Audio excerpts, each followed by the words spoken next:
Today, we're diving deep into just one verse from the Quran, but it's a verse that, when you unpack it, could completely change how you think about things like accountability and even reality itself. We're going to explore a commentary that reveals something pretty radical. So let me ask you something, a question that people have been wrestling with forever. Are our thoughts, our actions, are any of them ever truly hidden? You know, when you do something in secret, does it just vanish into thin air once the moment's over? Or does it stick around somewhere? Well, that very question is really the key to understanding a fascinating commentary on a verse from Surah Ar-Raʿd, the 13th chapter of the Qur'an. The analysis we're digging into today really unpacks what's going on behind this one single, powerful line. So here it is. And those who join that which Allah has commanded to be joined, and fear their Lord, and are afraid of the evil of the reckoning. Now, on the surface, you might read that and think, okay, pretty straightforward. It's about good people who keep up with their family and community, they're God-fearing, and they're mindful of a day of judgment. But the commentary we're looking at says, hold on. There's something much, much deeper going on here, something that gets at the very fabric of reality. So, yeah, let's break this down.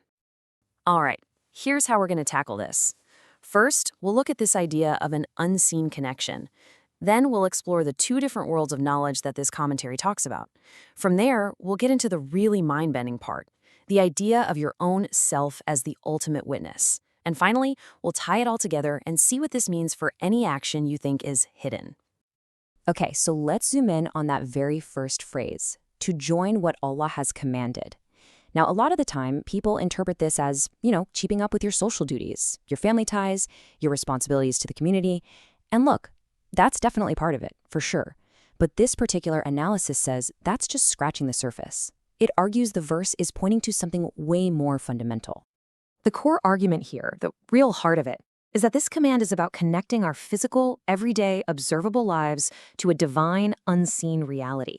Think about it like this. Every single thing we do, big or small, isn't just a random event that happens and then it's gone. No, it's being actively joined, like plugging a cable into a socket. It's being linked to a higher metaphysical order. It's all connected.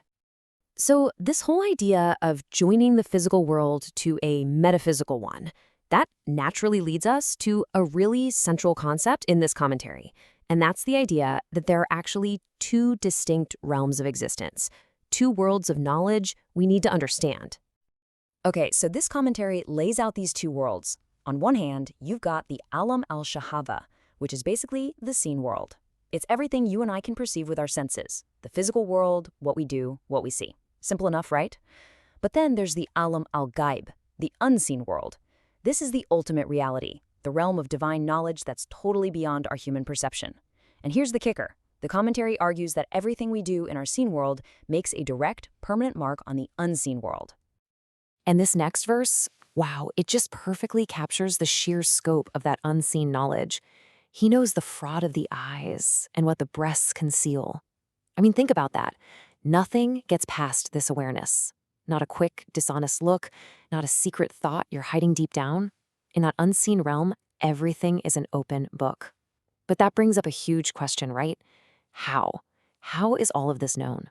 Well, the answer this commentary gives, it's probably the most mind-blowing part of this whole thing. See, the commentary says the way everything is recorded, this perfect, complete record-keeping, it's not some kind of external ledger. It's not a scroll. It's not some heavenly book of deeds floating in the clouds. No, it's something way, way more personal, something that's literally a part of us. It's our own self. The word for this is nafs. Now, you might hear that translated as soul or psyche, and that's close. But in this specific context, it means something more like the very essence of your being. And the argument is that this nafs, it's the ultimate witness. It's the primary recording device, capturing every single thing you do, every thought you have, every intention in your heart. And you can see how this just completely flips the script on accountability, right? It's not about some external judge looking down on you. It's about an internal truth being revealed from within you. Your actions aren't written down about you somewhere. They are literally imprinted on you, on the very fabric of who you are. So nothing can be hidden, because you are the record. That whole idea of a book of deeds, this commentary says that book is you. Which brings us to the day of reckoning.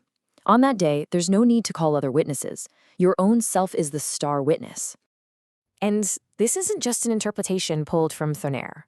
It's backed up by another incredibly powerful verse. Sufficient is your own self this day as a reckoner against you. Just let that sink in. No external accuser is needed. You, your very essence, are presented as the complete, undeniable proof. Your own self becomes the final reckoner, the final accountant. Okay, so let's follow this logic.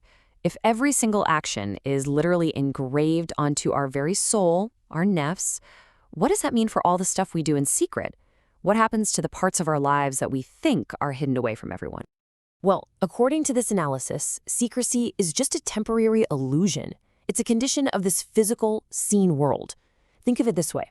An action you do in secret isn't deleted. It's not gone. It's just hidden from the view of other people. But it still has a real, permanent existence. It's been saved, imprinted on your nafs, and it's fully visible in that unseen world. And that phrase from the first verse we looked at, the evil of the reckoning, that's what it's talking about. It's that moment when all the hidden files are finally opened for everyone to see. So you see the chain of events here, right? It's a clear, logical flow. It starts with one person doing one thing. Doesn't matter if it's in public or totally private. Step 2, that action is instantly and perfectly recorded by the nafs, your own self, which is like an internal unseen witness. And step 3, that record, which remember, is you, is completely known in that higher divine reality. And that becomes the solid, undeniable basis for the final reckoning, the moment the hidden is made known. And that brings us right back to where we began. This incredible commentary takes just one verse and unpacks it into this deep, profound way of looking at the world. It suggests that, true integrity isn't really about what other people see you do. It's about understanding the permanent mark that every choice you make leaves on your own soul. So I'll leave you with this to think about. If you truly believed that your own self is the ultimate, final, and inescapable witness to everything you do, how would that change the very next choice you make?